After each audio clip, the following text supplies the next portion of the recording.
And Reverend Lisa, it's in your hand. All right. Good evening, everyone. First of all, I want to thank PAAME AV for the invitation, as well as those on the International Health Commission and those of you coming out tonight. Many of you know that August is Immunization Awareness Month. So this particular webinar is very timely. Now, the way I want to do this is I'm going to ask Sister Cynthia if she would man the chat. I think the best way is as I'm going through the slides, if you have questions, you can put it in the chat. And, when Sister Taylor sees the question come into the chat, we can pause and answer questions as we go along. Okay. Before we do anything, I just would like to pray in. Amen. Gracious and everlasting God, we thank you for an opportunity to come, Heavenly Father. We thank you for the organizations involved that did not find it robbery to bring information and knowledge to your people. We continue to say that in your word, you declare that we perish because of a lack of knowledge. We thank you for all the giftings here. We thank you for AME AV. We thank you for the International Health Commission. Now, Holy Spirit, have your way. In Jesus' name, amen. Amen. So let me share my screen.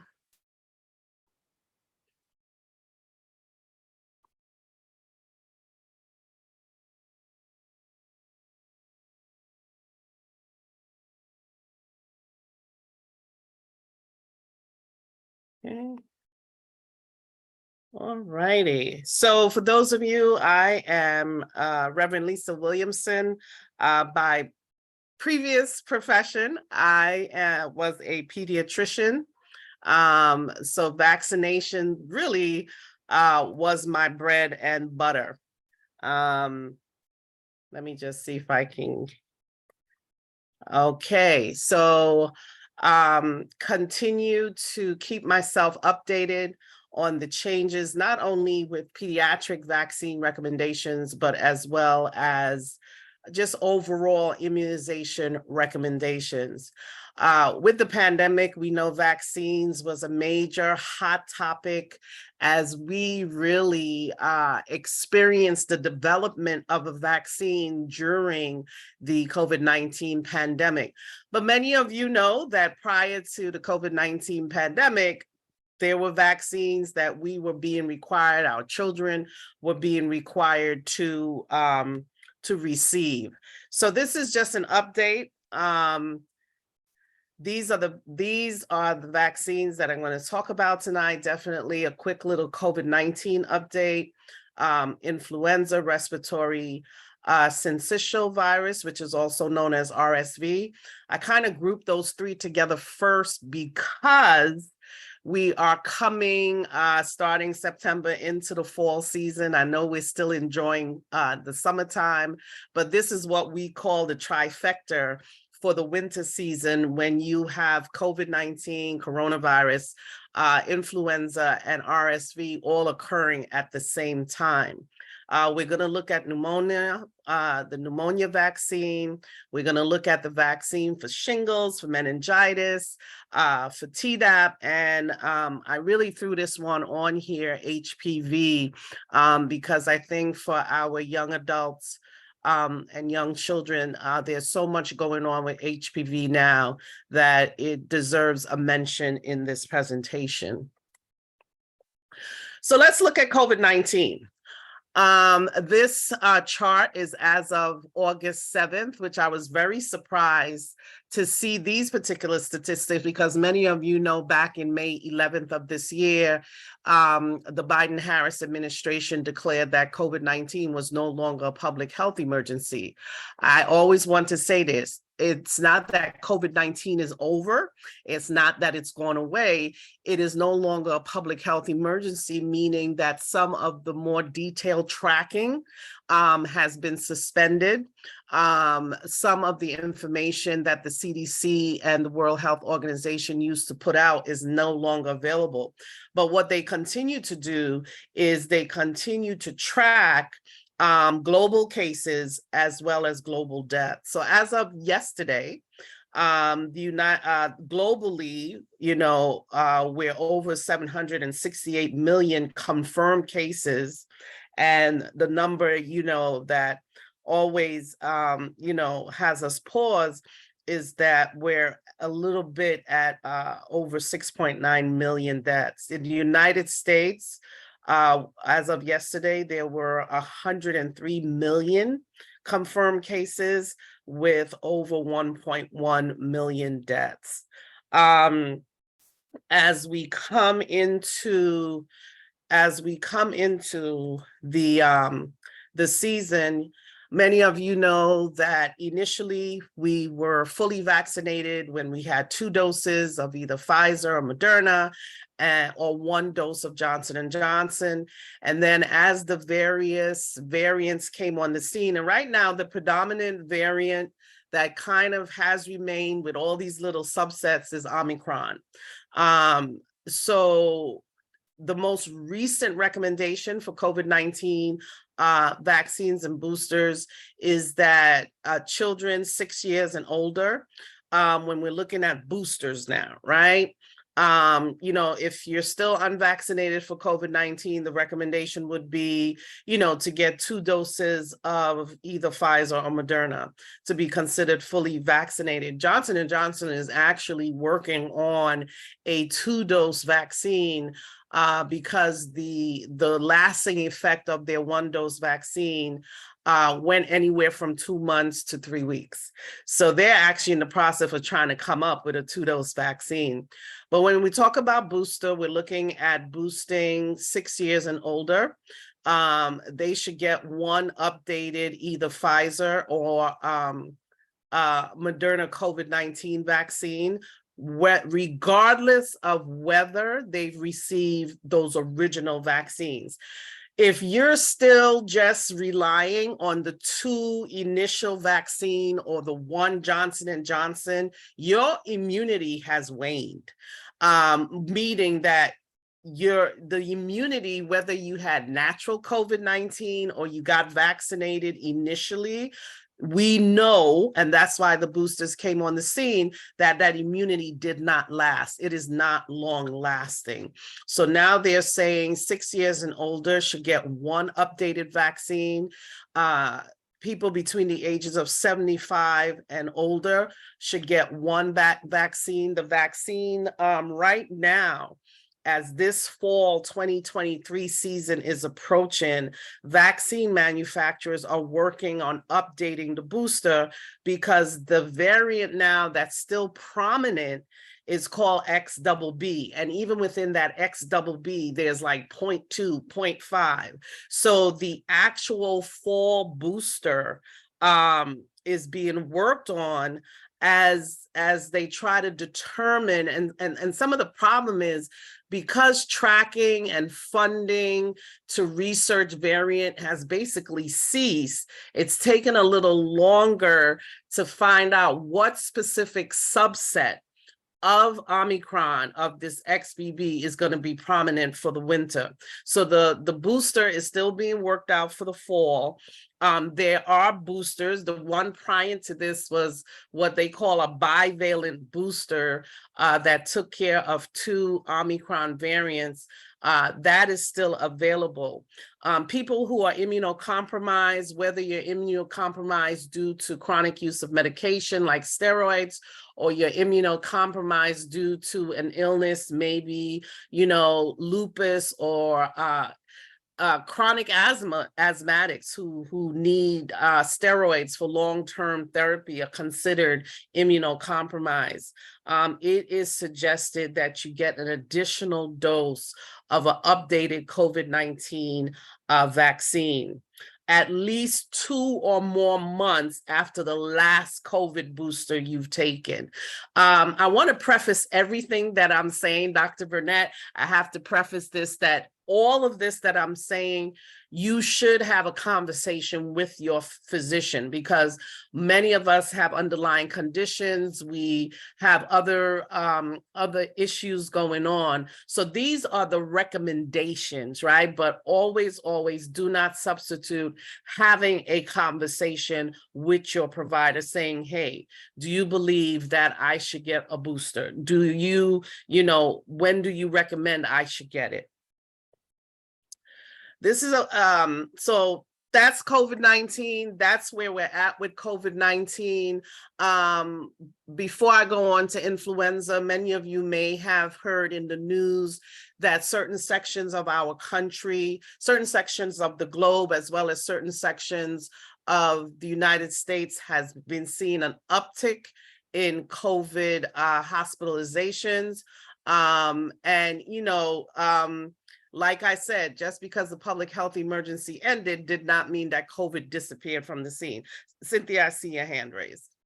Yes, I was actually going to ask about the uptick in hospitalizations, Right. but also just a reminder to everyone to please still be vigilant. The Health Commission does have access and can get tests. There are still a lot of people in a lot of churches testing positive. There are a lot of people going on vacation and coming back and being positive. And there are a lot of people with this XBB that are actually having severe symptoms. It's not like the other XB. This is a XBB where people are getting symptoms from it. So, we just want to remind everyone, as all of the churches have either already reopened or are reopening, to please continue to be careful, to take care of your immunocompromised and seasoned people, because we wear a mask to protect them. They wear a mask to protect us. Thank you. Thank you. And something, what I recommend, and the International Health Commission on our website, amechealth.org, we have COVID guidelines, and we really didn't change our COVID guidelines. And, as I'm talking to pastors and different things, most of the churches have made mask wearing optional, but I am saying this is me. And I believe, those of us on the COVID task force would agree, as we get into this winter season, in dealing with what we call this trifecta of COVID, flu, and RSV, I suggest that during these winter months, if you have made mask optionals, or in your churches or in your gatherings, because, the emergency is over, it's summertime, whatever, really, really be vigilant during this winter season, because we always think about the mask protecting us against COVID. But I know, for instance, that way back when, I was able to prevent flu from entering the sanctuary, because someone showed up at our sanctuary door, wasn't even aware that they were running a fever, and it turned out that they had the flu.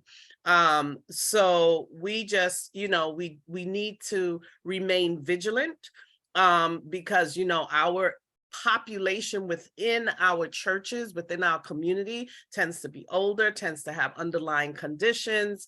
So, we still need to think about that COVID is here, right? And as Cynthia said, traveling for vacations and different things like that, airplanes, and also really think about, that sanctuary to distance, right? To be able to distance. Minimal is 3 feet, but we have 6 feet. And if you have a choir that's singing without masks, you're looking at the possibility of 20 feet of transmission. So you kind of like keep those first 2 rows kind of empty. We're going into influenza. This is statistics from last year's flu season, 2021 and 2022. As you can see, if you look at the age group, flu tends to really hit our seniors, 65 and older. But look at this group here, the 50 to 64 last year. that group, and so you're looking at 18 to 49. So let's go through this. So 0 to 4 had over 888,000 flu cases, right? And thank God there were no deaths in that age group. Then you come to 5 to 17 and it upticks now to over 2.7 million. Still, last flu season, there were no reported deaths, right? Reported. That's the key word. We come to this 18 to 49 group here, and they had over 3.6 million cases with 99 deaths. What is significant about this group is within this 80 to 49 group, we have college students living in close quarters, and there's some other vaccines where that college age group is going to bring the burden within that population. We have then in 50 to 64, let me go back, 50 to 64, we had over 1.4 with over 600 deaths. So what you're seeing here is as the age increase with influenza, you get more deaths, right? So so this was last year's flu season in the United States. So let's look at the flu vaccine. So the flu vaccine is one of those vaccines where flu begins in Africa in the summer. And what doctors do is they look at the popular strains that are occurring there. So by the time flu season starts for us, which is our fall and winter months, we kind of have an idea of what strains are out there, and they develop the flu vaccine.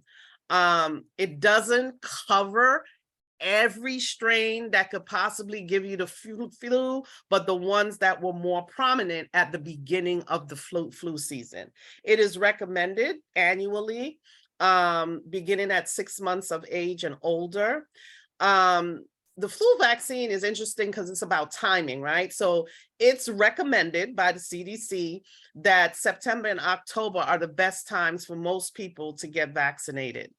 But we also know sometimes, depending on when your healthcare visits may occur, right? So sometimes, like, children are going off to college and they may not be back in September and October. So that's one of those exceptions where they say, you know what, that population can get vaccinated in July or August, right? The other thing, pregnant women can get vaccinated for the flu in their 3rd trimester. So that's the ending weeks. And they can get depending on how that 3rd trimester lands, they can get vaccinated in July or August, because getting the flu vaccine gives protection to the babies that after birth, that they have some protection against the flu, right? Children who may need 2 doses of the flu vaccine, sometimes immunocompromised children may need it.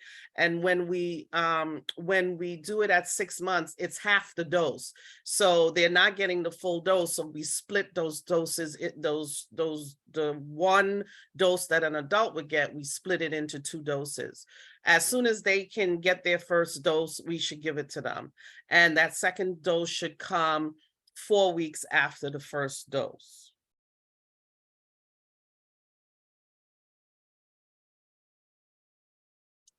I wanted to talk about egg allergy.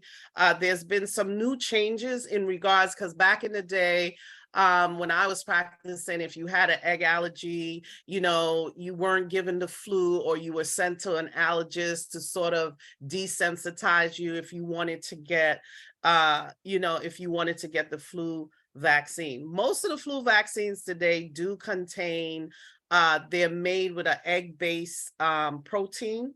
But this is the new recommendations, and once again, have that conversation with your provider. People with an egg allergy. So egg allergies can be anywhere from mild to severe. I'm really talking about those with the mild, even to moderate egg allergy. You can get the flu vaccine, and the flu vaccine has two. One is egg-based, and then you have one that's cell-based.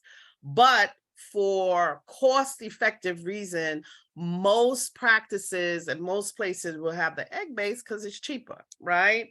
But what you have to do is, the new recommendation says there's really no additional safety measures that you need to take if you have an egg allergy and you want to get the flu. Once again, have the conversation with your doctor. Now, if you are someone who egg allergy sends you into what we call severe allergic anaphylaxis, then you need to talk to your allergist, about getting the flu vaccine. I know sometimes they may pre-medicate people with like Benadryl or something, or a steroid for them to get the flu vaccine, but it is no longer the rule that, oh, I have an egg allergy, I can't get the flu vaccine, right? So these are some new recommendations in relation to that. Any questions regarding flu? Okay. So the last part of this trifecta is the respiratory syncytial virus known as RSV. And I don't know how many of you have seen all these RSV commercials where the commercial starts and all of a sudden they stop it and say, RSV could mess this up. So what is RSV? It is a common contagious virus. It usually causes mild symptoms, but in older adults and infants, it can result in severe infection. COVID, flu, and RSV have similar symptoms, right? And one of the things we notice about Omicron and even allergies, right, is that it can mimic a cold. The symptoms can mimic an allergy response. So at the end of the day, if you are having fever, cough, or you're having nasal congestion, don't just brush it off and say, it's a cold, or, take a test, take a COVID-19 test, ask for a flu test. We can test for flu, right? We can test for RSV. So, but they all have similar presentation, and coming into the winter months, err on the side of caution, where if you have any sort of respiratory symptoms, nasal congestion, a cough, sneezing, we know that with COVID-19, you may get that loss of smell, which is still unique to them, but you could have a loss of taste with the cold, because if you're nasally congested, taste and food sometimes become impaired. Sister Cynthia? I just wanted to ask you to talk a little bit about the fact that they have rapid tests now Right. for RSV and flu. Right. And, right. And you have they have rapid testing. They have when you go, you can actually get it over the counter. But I always say, if you have health insurance, use your card to purchase it, but you can get rapid testing for COVID. You could get rapid testing for influenza, and you can also get rapid testing for RSV, right? I always say, because I know we do a lot of at-home testing now, and with the at-home testing kits, we do have a false negative rate, and it all depends. The percentage changes with who the manufacturer is. So if you know that your illness is being prolonged and you took a COVID test or a flu test or RSV, it doesn't hurt to go. If you're doing at-home testing, it doesn't hurt to go into a facility or urgent care. The problem with the public health emergency ending is a lot of those mobile testing vans and stuff are no longer being accessed, but you do have some city hospitals and city clinics that, through the Department of Health, still has the ability to do some mobile testing or to set up centers. So don't just assume everything has stopped, reach out to your local health department, reach out to your local health clinics. RSV is transmitted through direct contact. It's similar to the flu and to COVID-19. It's droplets, it's respiratory droplets. A person cough or sneeze, sing, and you touch the droplet, you touch your eyes, your nose, your mouth. That's how you can get it It can also be transmitted by touching a surface, like a doorknob or something that has those droplets on it, and then you touch your face. So one of the biggest thing I've seen is that we were really diligent about hand washing, that 20-second saying, the doxology twice. And even hand washing, people have really lagged off on, in the sense of not that they're not washing their hand, but that they're cutting that 20 seconds short. So for all of this COVID-19 flu, you have that contact.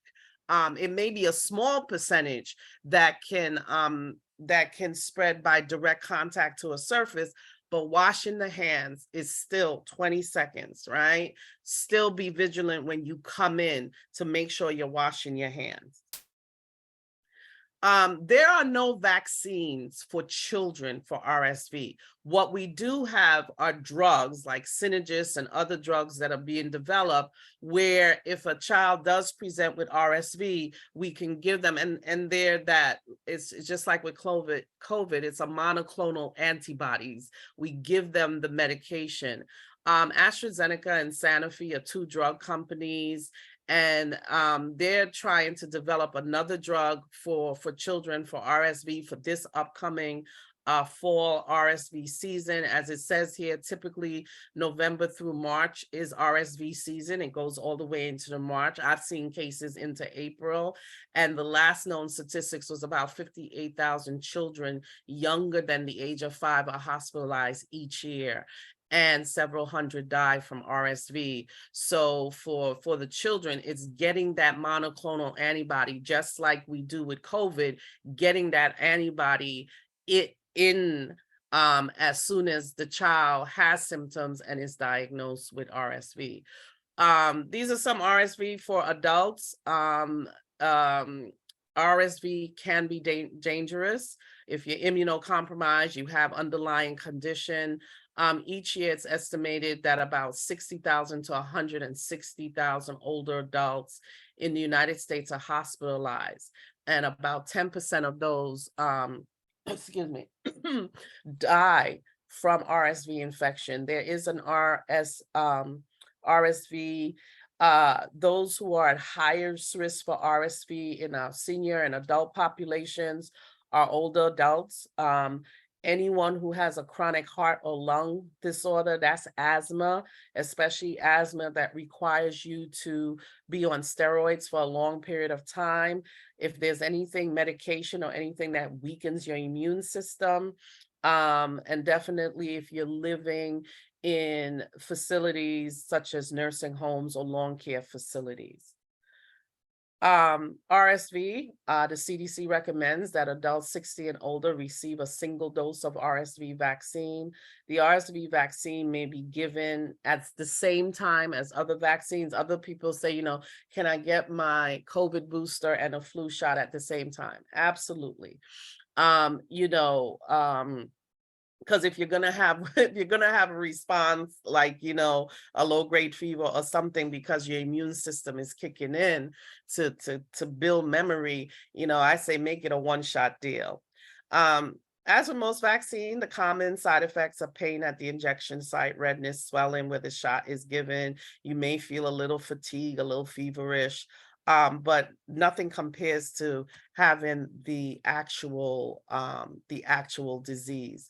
What these vaccines are doing is really preventing severity of illness. The pneumococcal vaccine, which is known as pneumonia, there are two types. Pneumonia is one of those vaccines where it becomes a little tricky, and I'll show it to you, but all you have to do is have a conversation with your doctor. There are two types of vaccines available, and they cover, you'll see like there's, pneumonia 13 covers 13 strains, pneumonia 15. So the numbers are just letting you know how many strains of the pneumonia they're covering. The CDC recommends that all infants beginning at 2 months of age receive 4 doses of what we call Prevnar. That's the PCV13. It starts at 2 months, then the next one is given at 4 months, 6 months, and then we give them a break, bring in that 4th dose anywhere from 12 to 15 months. Definitely, if your child has any underlying illnesses, we definitely recommend a pneumonia, getting that series, the complete series. Children 6 through 18 years of old who have certain medical conditions and immunocompromised, they're at an increased risk of getting pneumococcal disease. So you'll see doctors recommended doses during that age group. It's also recommended for adults 19 through 64 who have chronic medical conditions or other risk factors. This is where it gets tricky, this pneumonia vaccine in seniors. So if you are someone 65 years and old and you've never gotten a pneumovax, you've never gotten a vaccine against pneumonia, it is recommended, and your doctor will know this, to give you a dose of the 15 or 20 version, not the 13, right? And what they do is they'll usually follow it with another dose. If you get the one for 15 strains and you've never had a pneumonia vaccine, it should be followed a year later by a second dose of the 23, right? 23 gives you the most coverage. So these are just guidelines. If you've never had it, maybe you're 65 and you only had one vaccine, then it's recommended that you get another vaccine. And all these PCV 15, 20, your doctor would know. So your doctor would say, oh, I remember giving you, your records show that we gave you the pneumonia vaccine covering 23 strains. So this year we recommend you get 1 dose to cover 15 and 20, right?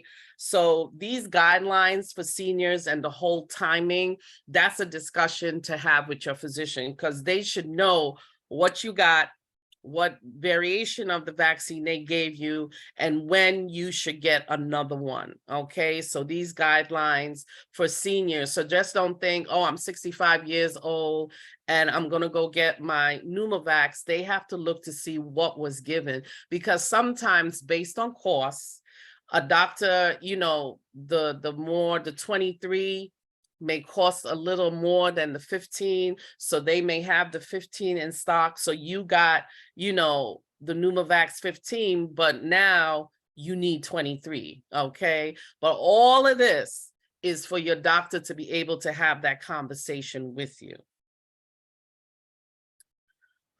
We're going on to meningitis. Meningitis, most of the meningitis. So what is meningitis? Meningitis is an infection caused by a bacteria that can infect the lining of the brain and the spinal cords. On the spinal cord, meningitis moves very quickly. As a pediatrician, I've seen children succumb to meningitis within 12 to 24 hours. If it's not diagnosed early, when they present, it can cause sepsis, where that bacteria just gets into your bloodstream and it just starts attacking every organ of the body, loves the skin. You'll have meningitis cases where you get, gangrene, you may have digits or limbs that are amputated because of meningitis. The meningitis vaccine that most of us got was with a strain called ACWY. But now the big gun on the scene is meningitis B. Meningitis causes a variety of symptoms. The ones up here, you may get a headache, you may get a stiff neck, you may get a high fever. All the cases of meningitis that have dealt with, I haven't necessarily, the patient didn't necessarily present with a stiff neck. They had a fever, they may be some light sensitivity, may or may not had a rash, but you know, this is something to keep in your mind. You know, these are the symptoms. And if you see nausea, vomiting, you might think you have a stomach bug, right? You bring in this sensitivity to light, it's no longer just dealing with the stomach, right? Now you got something going on that's bothering your eyesight. You may have muscle pains. You can, you know, these over here are later on. This is when that bacteria has hit your bloodstream and you're shivering, you're confused, you have this crazy rash that's deepening. It can cause seizures, but a lot of times these are the symptoms, and it could be very mild. I know when I practice, every child walking through my door, whether they were coming for a well visit or a sick visit, meningitis is in my diagnosis, because you don't want to miss it, right? So it's always something that's in your mind, because it is an illness that needs to be treated quickly. Meningitis B is the one now that's really on the scene, and most of us have to be immunized against meningitis B. It lives in the nose and the throat, and it spreads, you know, through coughing, kissing, sneezing, living in close quarters. So many of you with children going to college or even in the high schools now, they're requiring your child to get meningitis B, because if they got meningitis at younger, it was meningitis ACWY. It was for a different strain, but then meningitis B came, and it's a little bit more severe in the population. So, you know, that's why our high school students, our college students need to get vaccinated against meningitis. You have it here: sharing drinks and utensils, right? Smoking devices. We got all these vaping machines, and you know, people are sharing vapes and passing vapes with each other. It can spread by kissing, it can spread by smoking, and you know, all of these increase your risk of getting meningitis B. So there are two different types of vaccine. There's B, and this is the one I was talking about. This was the old one we all probably got if we got it, ACWY, right? Your child probably got it when they were younger, between the ages of 11 and 12. But now meningitis B is more likely to be on the scene in colleges, right? CDC from 2015 to 2019 showed that 60% of 266 meningitis cases between ages 16 and 23, that's our high school, college years, was caused by meningitis B. So meningitis B vaccine didn't get on the scene till 2014. So we have a generation of children who never got meningitis B. And now my son's getting ready to head to college, and it's recommended, right? They have to get that meningitis B. So it's recommended routine vaccination, the one that you get around age 11 and 12, and then you get boosted at 16, is meningitis ACWY, right? And then you have meningitis B now, which is required. So now you're required to have both of these. And meningitis B now is the mandatory one for those age groups. We're switching gears now to shingles. Shingles is caused by the varicella zoster virus. It's the chickenpox virus, but when it reactivates, it's zoster. Now, I like to do this because I like to show its presentation on white skin and its presentation on black skin, because sometimes so shingles is a rash. It's a painful rash, right? And it tracks to one side of the body. As you can see, both pictures, their rash is concentrated on one side of the body. Now, it may look like this, but sometimes on our skin, it can have this scaly type appearance that sometimes looks like psoriasis. So we have to be able, so you say, okay, I don't have shingles because it doesn't look like this, but it doesn't necessarily present that way on our skin tone. So I just wanted to show that. It's a painful rash. It can occur anywhere on the body. It usually looks like stripes or single stripes of blisters, and it usually picks a side of your body because it actually runs along a nerve, right? So that's why it's painful, because it literally, that virus is attacking the nerve that supplies that side of the body, or that area of the body. It's caused by chickenpox. So if you've had chickenpox, right? If you've had chickenpox, that virus is still in your body for the rest of your life, and something reactivates it and it comes back as shingles, right? So like I said, it's a painful rash. So if you have a rash that's painful, go get it checked out, right? It could be pain, it could burn, it could tingle. Sometimes it's sensitive to touch, because remember I said it's running along a nerve, right? You could get a red rash. It could be fluid filled. It could be crusted over. It may or may not itch, right? And then sometimes you can get, so if you see these, it looks like meningitis, fever, headache, sensitivity to light, fatigue. So, any painful rash, please, please, please. The only approved vaccine in the United States is Shingrix. We used to have something called Zostavax, but it's no longer approved in the United States. So for the shingles vaccine, it's usually for people 50 and older, whether you've had shingles or not. It's recommended for people who are 19 or older if they're immunocompromised, right? It's usually 2 doses given with 2 to 6 months between doses, and that determination is made by your physician. The shingles vaccine doesn't guarantee that you won't get shingles, but what it will do is reduce the course and severity of the disease, right? And shingles, to its most severe state, causes a neuralgia, like, damage some nerves, right? That's a long-term effect, like long COVID, long shingles causes neuralgia, is where it's really damaged that nerve, or set of nerves. So the vaccine offers protection against shingle for more than 5 years. Okay. So if you're immunocompromised, it may be recommended that you get it before those 5 years, but that's the recommendation. Now we're going to Tdap. This is tetanus. One must know it's like lockjaw, diphtheria, and pertussis, whooping cough.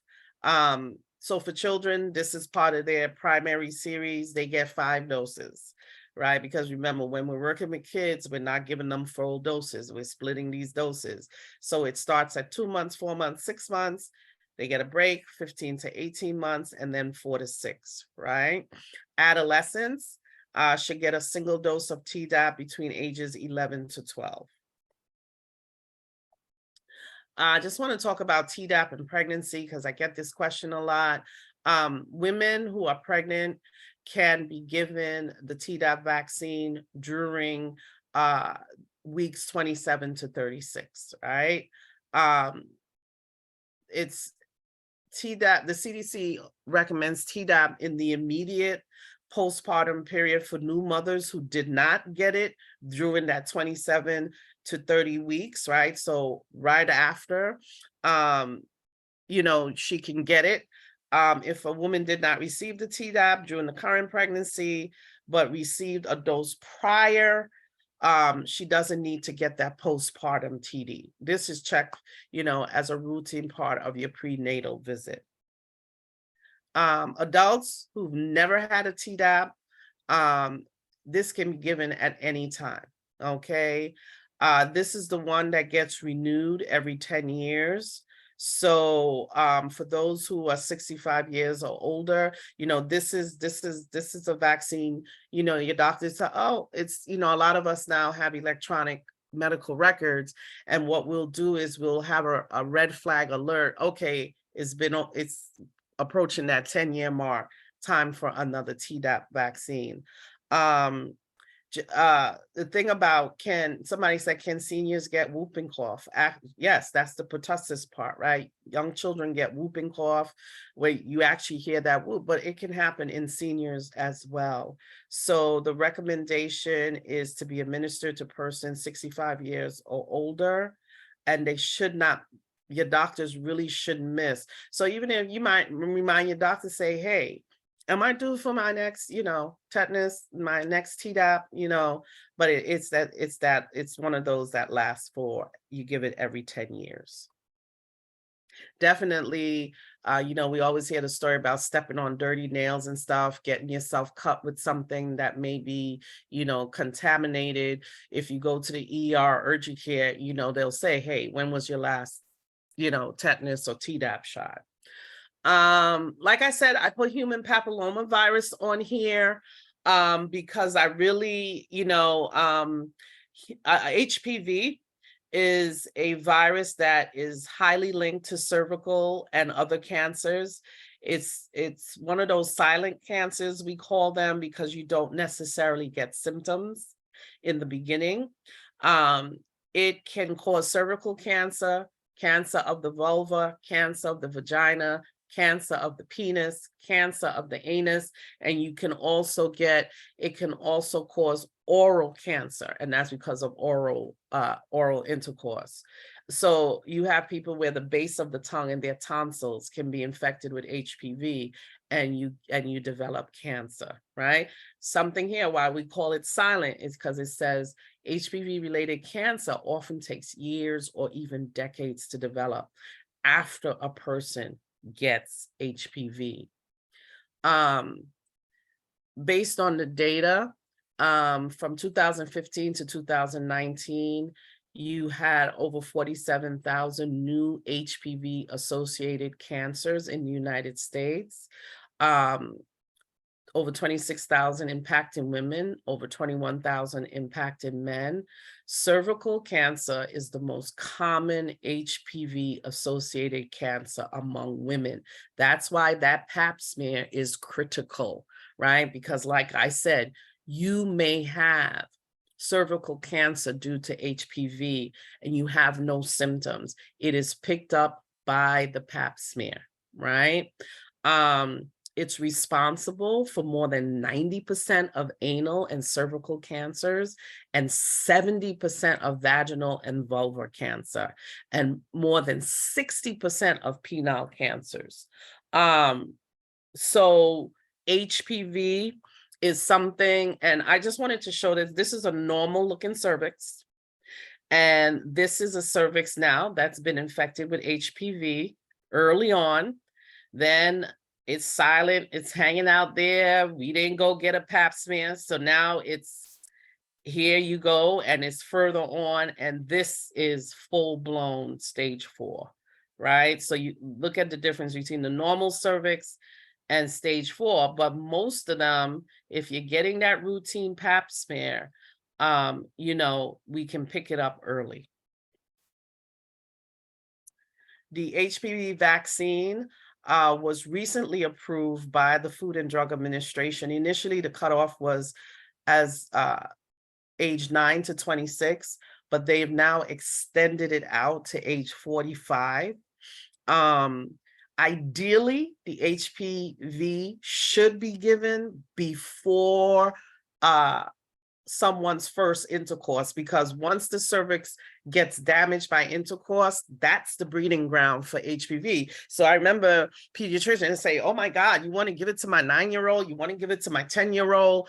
Have that conversation, because what we're trying to do is to get the HPV vaccine before that young person becomes sexually active. It's recommended for children between the ages of 11 and 12. They get 2 doses, 6 months apart, but it is also available and approved for as young as 9, right? So younger adolescents from 9 and 10 teens ages 13 and 14, they can get the 2-dose schedule. And we find that the 2 doses now is effective for children under 15. Now, as you get older in years, if you're looking at ages 15 to 26, we actually recommend 3 doses of the vaccine. For those, the 3-dose series is recommended for certain people who have not completed that earlier 2-dose in time. So females through age 26 would need 3-dose if they didn't get it at the younger age group. Males through 21, men who have sex with men. I don't know if there was a time in the news in Florida, there was an uptick of HPV infections, and it was due to MSM.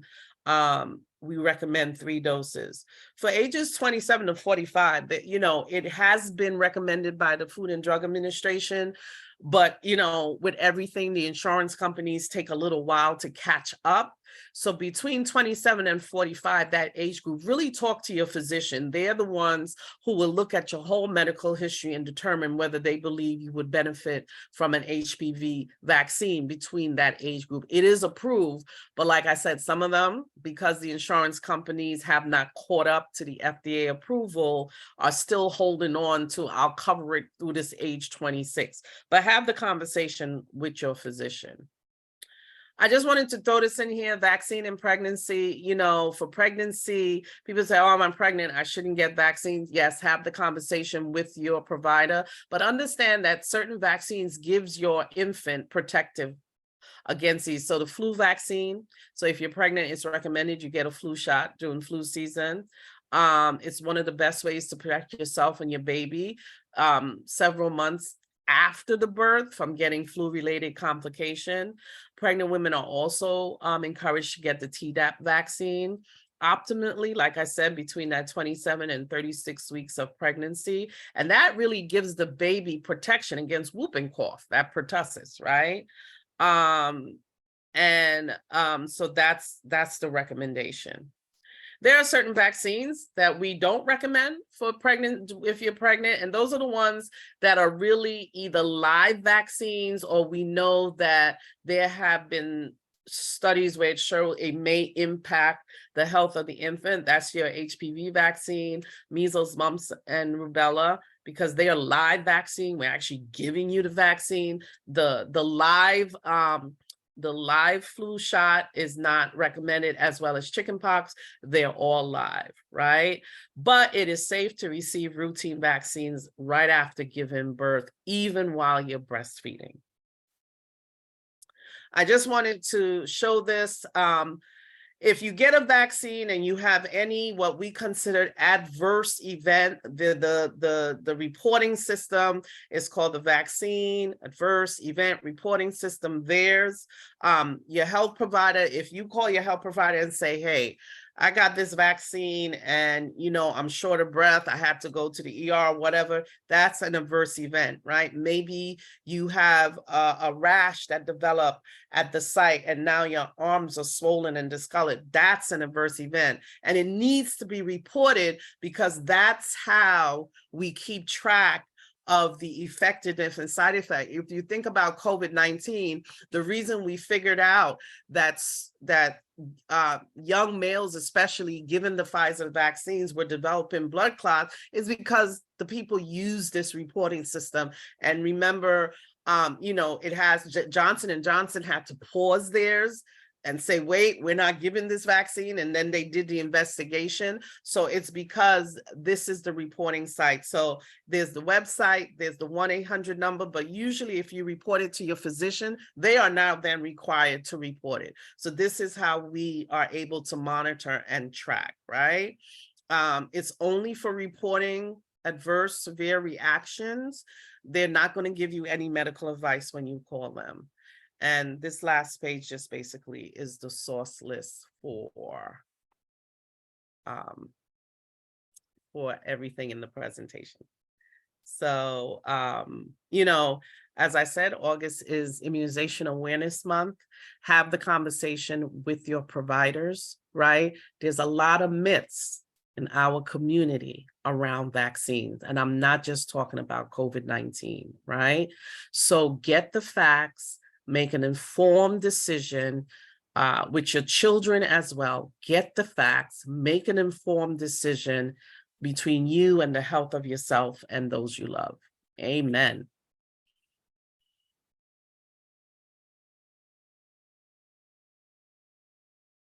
Any questions?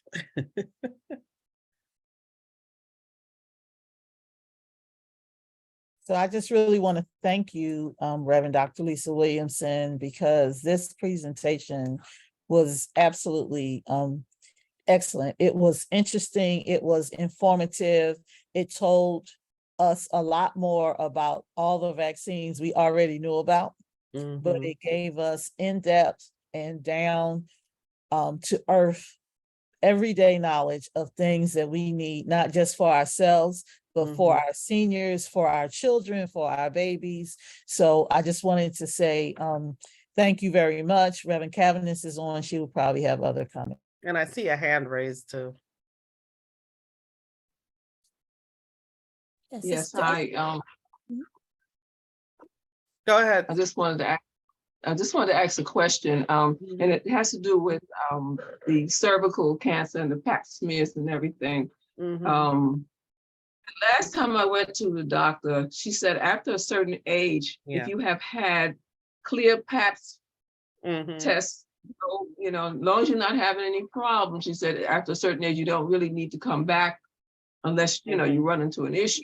So I was just curious, is that a legitimate, is that legitimate?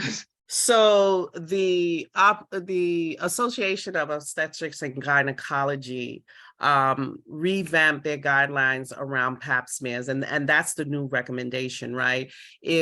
If definitely if you've had an abnormal pap smear, you're going to continue to get sometimes every 6 to a year. But if you've gone 2 to 3 years with normal paps, then they spread it out. Then as you get older, they spread it out to 5 years, right? So and that is based on their research looking at what is that cluster of age groups that we pick up cervical cancer, right? And unfortunately in this country, after a certain age, they figure, hey, well, if you have something because of your age, we're not going to do anything about it. But it's interesting because I was actually in a discussion not too long ago with an OBGYN, and there's a lot of debates around that. And you know, in the medical field, we do what's considered risk cost benefit, unfortunately. Like, you know, is the risk enough for the cost? And the thing about it is you know, that's what they're saying. Like, if you have 2-3 years of normal pap smear, should we continue that for the course or spread it out? So that's, you know, have they noted that a change in that policy is missing detections of cervical cancer? Right now, the research says no, right? Because if you have HPV, right, because you're tested for HPV as part of your gynecological exam, but you don't have any cervical changes, they will more than likely give you, you know, they won't space you out as much. So they do check for HPV. Thank you. And just to ask Dr. Williamson with that also, when we think about, which is unfortunate, the disproportionality when it comes to people of color, and I remember like going, because Sister Esther, like I was told that too. And I went this whole thing with, you know, but this is what the rules are. But I'm like, but for African-American women, it's a very, so how can you say that, you know, and then, you know, then an age group that I'm in. So how does that also bear witness, you know, given that we're disproportionately, you know, averse to a lot of things, you know, so should there be another level of precaution? And that level is what we're doing. That level is really what we're doing tonight. You know, you know, whether we want to accept it or not, we do need people that look like us to talk to us, to educate us. We do need other organizations outside the healthcare facility because of that mistrust. And I always say this, and I'm not taking away from Tuskegee, but that was years ago, folks. Okay. We know the birth control, we know all of that, but there are so many other grassroots organizations and the church that can bring this information in that non-medical space to help build your trust, build your confidence. And like I said, and there's nothing more than seeing one of us, whatever us look like, bringing that information to you. So it's even more critical for programs like this and webinars like this to go on, because this is how we begin to break down the myths, the mistrust. There's a need for stuff like this, right? There's a need for us to be empowered to ask our doctors questions, right? Because in this type of medicine, where it's all about quantity, you know, triple booking, double booking, you know, if you could get 10 minutes with your doctor or more, you got a wonderful doctor. And now with telehealth, it's a whole thing. So these are the sort of spaces that need to be occurring more within our communities. Every church should have a health ministry. Every church should have some kind of health component within it, whether it's just, you may not have an organized ministry, but you're attached to something like this, the IHC or AME AV, where they're putting on these sort of informational webinars, where you can go on International Health Commission website, and all these webinars, they have a slew of them, are right there for you to click and listen to. But that's how it begins. It begins with seeing more of us and non-medical institutions and spaces bringing the information.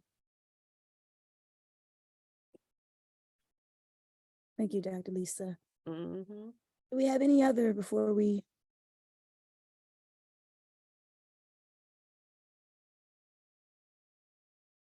So let's give a hand clap of praise to Dr. Lisa. And we thank you so much for breaking it down and making it palpable and where we can ask questions. And I know we're leading with questions. And so we'll, again, this program tonight is sponsored by AME AV, PA, which is a grant awardee from the Pennsylvania Immunization Coalition and the Academy of Pediatrics.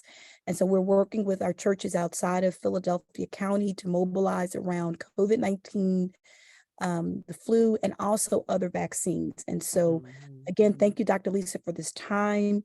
Dr. Lisa did make mention of like our medical, electronic medical records. So it's just asking, am I up to date? If you have young people, grandparents, if you're on the line, just asking those questions. Are the kids ready to go back to school? And so we placed a few links. If we don't have your email or name, please place in the chat, because we'll be sure that you receive this video, which will be available, the slide deck, if you're okay with that, Dr. Lisa. Yeah, and there will be various clinics that will be taking place heretofore, not only around COVID and COVID boosters and flu, but also the other vaccines that are available. So again, we want to thank our AME App team. Thank you, Sister Cynthia. Thank you, Reverend Angela. Thank you, Sister Jamie. We also want to thank Dr. Burnett for her coordination for tonight. So I believe we've covered the bases. And I just want to say, a lot of us got sidetracked with COVID, and we were so focused on that we forgot about other primary screenings. We forgot about the other vaccines that are necessary. So, get back to whatever screenings you may have missed these last 3 years.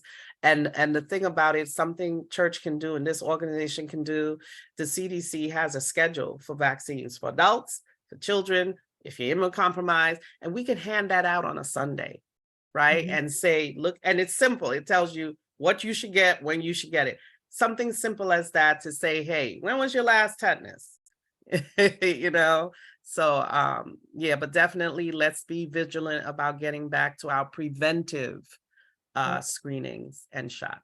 And with that, to not allow cost to be a barrier. And so we have made a commitment, I know here at Bethel Church of Ardmore and others, we don't turn people away when it comes to vaccines. And so if that is a barrier, let us know, and we'll be happy to work along with you. So again, we thank everyone for your presence tonight.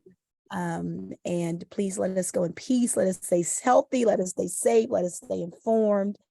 And again, thank you, Dr. Lisa, for this time that we've spent together.